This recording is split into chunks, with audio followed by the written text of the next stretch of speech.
Tudo bem, pessoal? Bem-vindos de volta às nossas aulas de elementos de álgebra e análise tensorial para mecânica contínua. E nessa aula eu vou passar para vocês dois tensores que têm umas propriedades muito importantes que a gente vai utilizar ao longo do nosso curso de mecânica contínua, tá bom?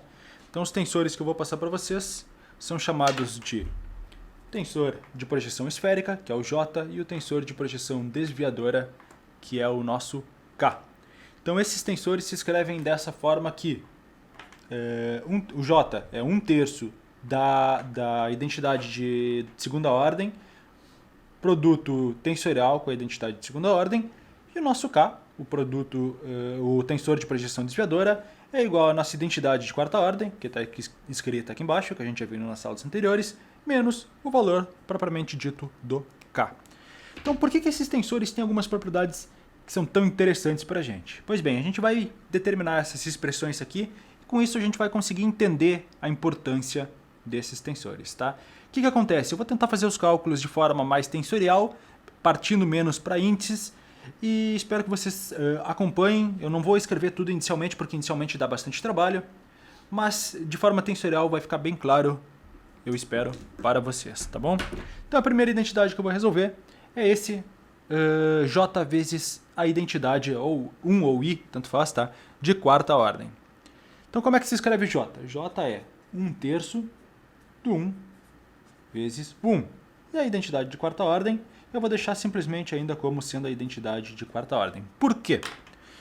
Uma propriedade que a gente viu que é bastante interessante fala que eu vou utilizar para essa contração de segunda ordem, tá? Se eu tivesse um A, que a gente viu anteriormente, vezes a identidade de quarta ordem, isso daqui resultava para a gente em 1/2 de A mais A transposto, tá? O que acontece é que esse 1, a identidade de segunda ordem, ela já é uma identidade simétrica. Isso é, a identidade de segunda ordem, ou 1, é igual ao valor dela transposto. Isso significa que essa expressão aqui, 1/2 de 1 mais 1 transposto, nada mais é do que, igual à identidade de segunda ordem propriamente dita, tá? Por que isso daqui eu acabo utilizando nessa conta? Porque essa expressão aqui, isso daqui, nada mais é do que a nossa identidade de segunda ordem. Então a gente verifica que essa conta aí resulta em 1/3 da identidade de primeira ordem, essa identidade é essa aqui. Contração dupla com, de novo, produto tensorial, esse produto tensorial aqui, com a identidade de segunda ordem, que nada mais é do que essa expressãozinha que a gente tinha aqui, que a gente verificou que era 1. Então o que a gente observa? 1/3 de 1 com 1 nada mais é do que o nosso J. É a definição que a gente deu para o nosso tensor de projeção esférica. Então a gente descobriu o que com isso? Que J, aqui eu boto 4 risquinhos, tá? J vezes contração dupla com a identidade de quarta ordem é igual a J, tá? Isso significa que o J tem aquele tipo de simetria que a gente estava falando anteriormente, tá? Então isso daqui já era mais ou menos esperado se a gente soubesse que o tensor que a gente está em questão é simétrico, tá bom? Então agora vamos fazer J vezes J para ver o que acontece. Então o que é J? J é 1/3 de 1 tensorial 1 contraído com o outro J. O outro J nada mais é do que 1/3 de 1 tensorial 1. É a mesma coisa, tá? O que acontece? A gente vai resolver essa contração dupla aqui, entre esse termo e esse termo aqui. E se vocês lembrassem do que a gente viu nas aulas anteriores, se eu tivesse um tensor de segunda ordem A contraído duplamente com a identidade, isso daqui resultava no traço do A. Tá bom? Nesse caso não é diferente, a diferença é que a gente tem 1 com 1, nada mais é do que o traço da identidade de segunda ordem. Se vocês lembrarem anteriormente, o traço da identidade de primeira ordem, ela é delta I, que é igual a 3, tá bom? Então, resolvendo essa expressão, o que a gente tem? 1/3, esse 1/3 aqui, 1 de identidade de segunda ordem, que é essa aqui, produto tensorial de 1, que é esse 1 aqui. Como o 1/3 é um escalar, eu vou botar ele aqui do outro lado, tá? Que é esse 1/3 daqui.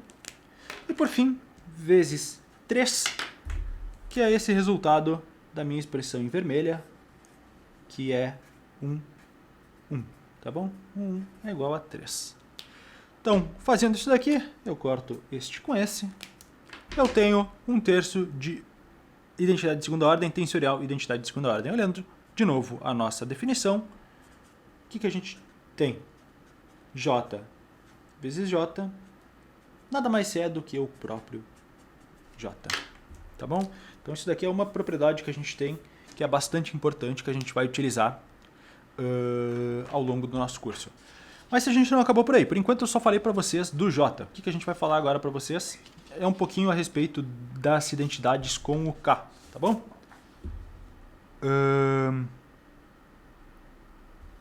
Desculpem, aqui eu escrevi errado, tá? Aqui eu vou escrever K, contração dupla com identidade de quarta ordem, tá? Então, o que é essa expressãozinha aqui? O que é o nosso K? K a gente identificou anteriormente, voltando aqui à folha anterior, K é identidade menos o J. Então, o que a gente tem aqui? Identidade de quarta ordem menos o J.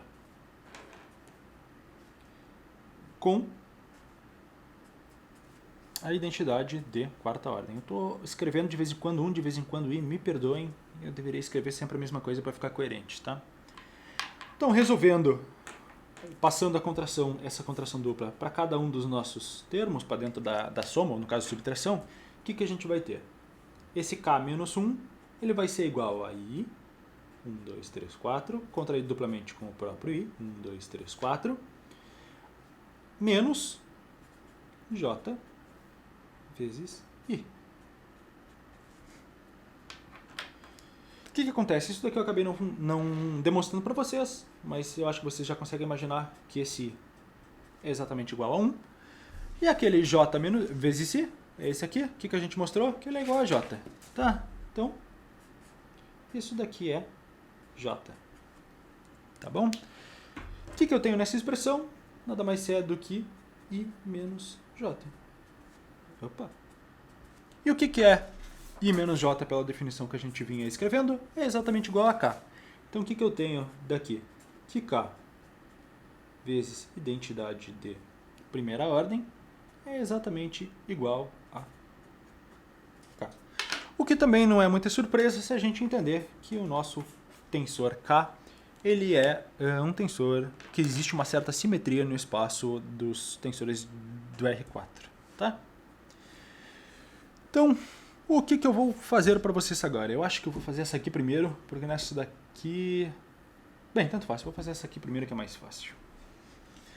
Como quero o K, a gente já definiu o nosso K, a gente vai escrever ele de novo como sendo I menos K, menos J, desculpem. 2, 3, 4. Contração dupla com, de novo, I menos J. Tá bom? O que eu vou fazer agora é abrir esse produto, aqui e aqui, bem como esse nosso J aqui e aqui. E isso vai retornar a seguinte expressãozinha. I, 2, 3, 4, vezes I, menos I vezes J,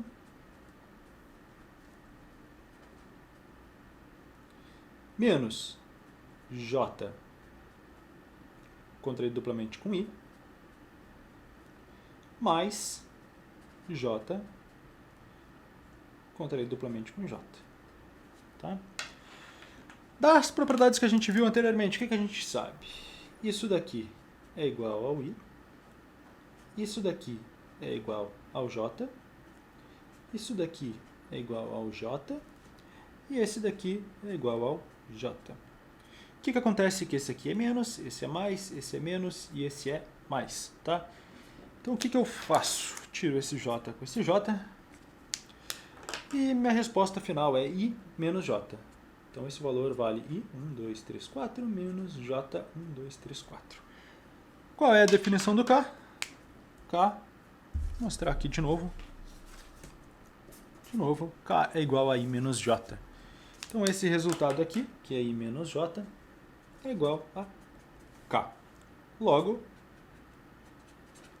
K contraído duplamente com K, nada mais é do que o próprio K. Exatamente a mesma coisa que aconteceu antes quando a gente estava escrevendo o J, a diferença é que J com J é J e K com K é K, tá bom?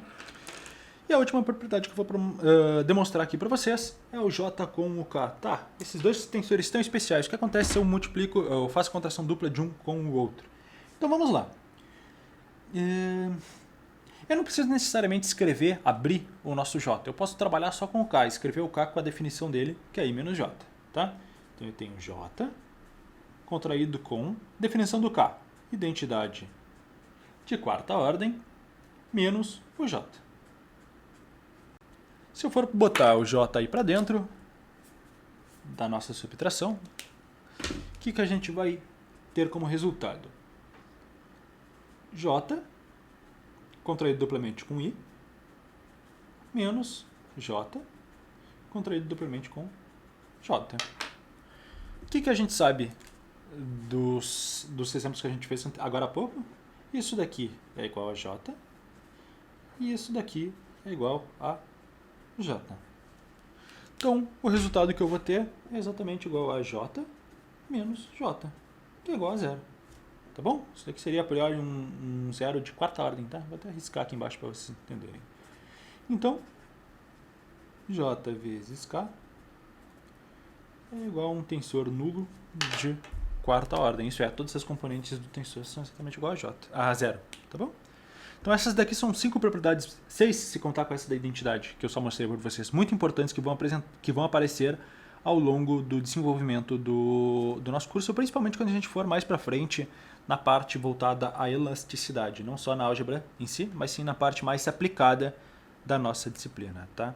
Então o que acontece? Essas propriedades aqui eu demonstrei para vocês, mas tem uma outra propriedade que eu não vou demonstrar para vocês, tá? Que ela faz referência à inversa de uma determinada soma. Um valor vezes J mais outro valor vezes K. Então a gente consegue demonstrar que a inversa disso daqui, do 1AJ mais BK, é igual a 1 sobre AJ mais 1 sobre BK. Eu não vou demonstrar como se chega nesse resultado, mas aqui embaixo tem uma breve explicação para mostrar que esse resultado é diferente. Como é que a gente sabe que um tensor é inverso do outro? Quando a gente faz o tensor vezes a inversa dele, observem que aqui tem um menos 1, tá? Ele retorna na identidade. Então, fazendo a substituição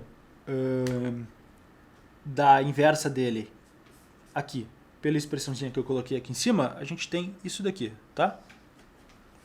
1 sobre AJ mais 1 sobre BK, contração dupla com o próprio tensor, AJ mais BK. Isso daqui tem que ser igual à identidade.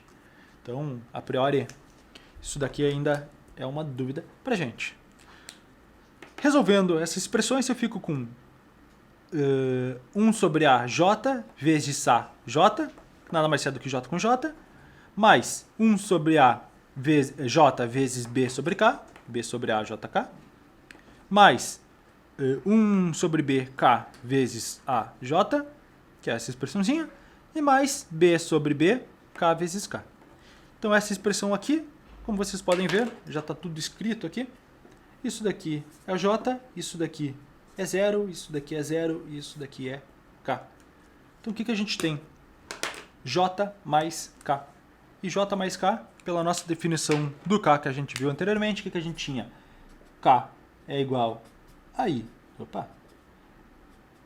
menos J. Se eu passar o J simplesmente para o outro lado, eu fico com J mais K é igual a identidade, que é esse mesmo resultado que a gente tinha encontrado aqui anteriormente. Então isso daqui, de fato, mostra que essa expressãozinha que eu coloquei aqui para vocês, ela é inversa de uma determinada... Desculpem, essa expressãozinha é a inversa de um valor AJ mais BK. Tá bom, gente? Muito obrigado pela atenção de vocês e até a próxima aula.